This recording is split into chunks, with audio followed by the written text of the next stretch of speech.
hello everyone म चाहिँ आज एउटा रिकमेन्डेसन लिएर आएको छु मैले भर्खरै पढेर सकाएँ काजो इसिगुरोको नेभर लेट मी गो यो चाहिँ एउटा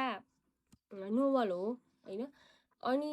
यसमा चाहिँ एउटा बोर्डिङ स्कुल हुन्छ हैन जहाँ चाहिँ मान्छेहरूलाई एउटा निश्चित उद्देश्यको लागि चाहिँ सानो बच्चाहरूलाई चाहिँ हुर्काइदै हुन्छ अनि त्यो सेटअपमा तीनजना साथीहरू छन् हाम्रो मुख्य पात्र क्याथी अनि उनका दुई साथीहरू टमी र रुथ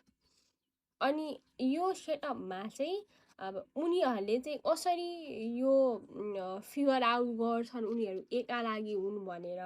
र चाहिँ उनीहरूले त्यो आफ्नो लागि चाहिँ एउटा नियति जसरी लेखेको जिन्दगी चाहिँ कसरी बाँच्छन् त भनेर चाहिँ उनीहरूको कहानी हो अनि उनीहरूको फ्रेन्डसिप उनीहरू बिचको माया उनीहरू बिचको सम्बन्ध लाई देखाइएको छ अनि त्यसमा पनि उनीहरूसँग रहेका मान्छेहरू उनीहरूप्रतिको माया सद्भाव त्यो ह्युमन चिजहरू हैन अनि this book feel so heavy कि यस्तो हेभी फिल हुन्छ यो किताब होइन इमोसनल रूपमा चाहिँ एकदमै अप्ठ्यारो महसुस हुन्छ किताब पढिरहँदा चाहिँ this is so wrong but it's happening अहिले पनि संसारमा कतै यो भइरहेको छ कि भन्ने जस्तो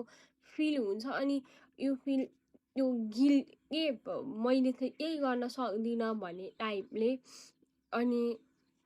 this is so heavy book यस्तो स्लो मुभी जस्तो फिल हुन्छ जहाँ चाहिँ तपाईँलाई क्यारेक्टरको डेस्टिनी थाहा छ होइन उनीहरूले यति धेरै दुःख भोग्नु छ तर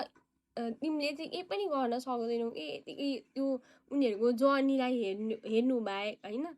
अनि उनीहरूलाई पनि के हुन्छ भने थाहा हुन्छ त्यो चिज म यस्तो हुँदैछु भनेर तैपनि उनीहरू बाँचिरहेका छन् अनि त्यो उनीहरू बाँचिरहनु नै कस्तो अनकम्फर्टेबल फिल हुन्छ के अनि कथेर उनीहरूले चाहिँ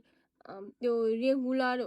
हुने जस्तो टाइपको त्यो कुराकानी गर्दा पनि इट फिल सो अनकम्फर्टेबल होइन अनि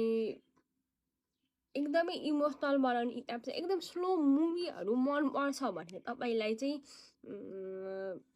दिस बुक त्यो यो किताब पनि मन पर्न सक्छ होइन स्लो मुभीहरू मन पर्ने मान्छेलाई यस्तो हेभी फिल हुन्छ कि यति गिल फिल हुन्छ कि म नर्मल लाइफ बाँचिरहेको छु भनेर सो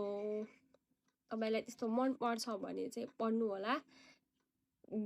ग्रेट बुक छ एकदम राम्रो बुक छ अब सुरुका पानाहरूमा चाहिँ